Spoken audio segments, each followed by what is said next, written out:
2024-এর বিপ্লবের সরকারের সময় 28 বছরের জীবনে মন্দির পাহারা দিতে কিন্তু 2024-এ আমি দেখেছি যে আমার মুসলমান ভাইরা বৌদ্ধ মন্দির কিভাবে পাহারা দিয়েছে, মন্দির কিভাবে হিন্দু মন্দির কিভাবে পাহারা দিয়েছে আমি এটা দেখেছি। এটা কি আমাদের বাংলাদেশের জন্য, সম্প্রীতির বাংলাদেশ বলার জন্য কি যথেষ্ট নয় কিনা?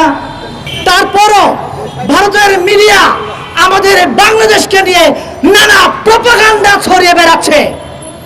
বাংলাদেশ নাকি অসাম্প্রদায়িক, বাংলাদেশে ফ্যাসিস্ট হাসিনা না থাকলে নাকি সংখ্যালঘু হিন্দু বৌদ্ধ খ্রিস্টান ভাইয়েরা তাদের অস্তিত্ব বাংলাদেশে থাকবে না। আমি জামাতের ভাইদেরকে অনুরোধ করতে চাই, শিবিরের ভাইদেরকে অনুরোধ করতে চাই, কিছুক্ষণ আগে আমার আগে এক বক্তা বলে গেছে বাংলাদেশের 90% মুসলমান। এই 90% মুসলমানের কাছে আমার আহ্বান থাকবে, আপনারা দেখিয়ে দেন এই বাংলাদেশের মানচিত্রে একমাত্র মুসলমানরাই ভিন্ন ধর্মাবলম্বী ভাইদেরকে বুকে আগলে নিয়ে নিরাপত্তা দিয়ে রেখেছে। এটার উজ্জ্বল দৃষ্টান্ত বাংলাদেশ ছাড়া পৃথিবীতে অন্য কোনো দেশ নাই।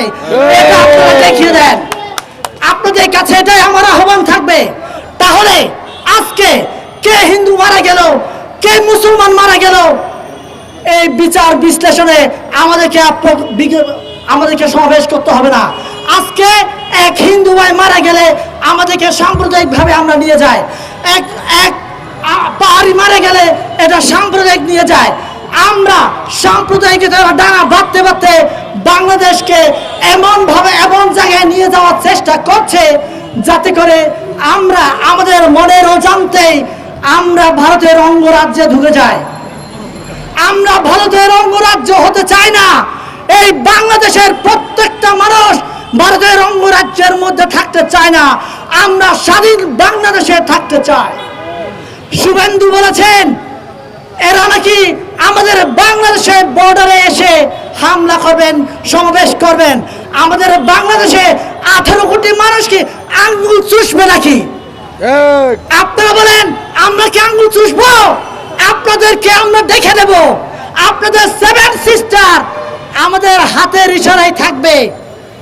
আপনারা যদি বেশি টাল বাহানা করেন তাহলে আমাদের বাংলাদেশের 18 কোটি মানুষ অস্ত্র ধরা লাগবে না।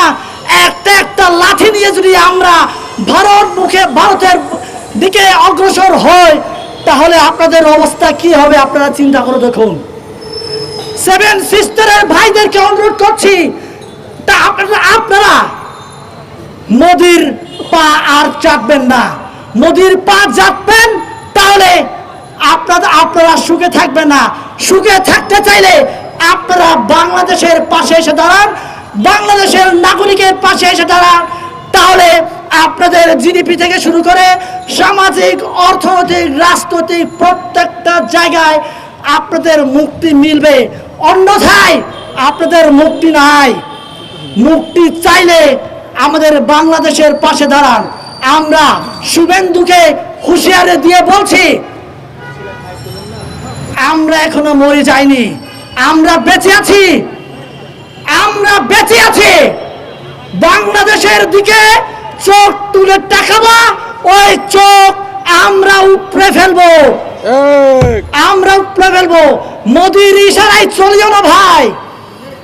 আমার বাংলাদেশে সংখ্যালঘু নেতাদের বলছি, আজও আপনারা বলছেন ইসকন হত্যা করেনি সাইফুল ভাইকে। কে হত্যা করেছে? তাহলে আমার বাংলাদেশে মিডিয়া ভাইরাও বলছে, অনেক মিডিয়াতে আমি দেখতে পাচ্ছি সাইফুল ইসলাম ভাইকে নাকি ইসকন হত্যা করেনি। কে হত্যা করেছে? তাহলে আপনারা বলেন কে হত্যা করেছে? স্পষ্টভাবে আপনারা মিডিয়ায় বলবেন, লেখালেখি করবেন, সাইফুল ইসলামকে হত্যা করেছে ভারতের মোদির ইশারায় ইসকন হত্যা করেছে।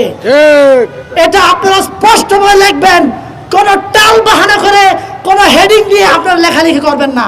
আপনাদের কাছে অনুরোধ থাকবে এটাই।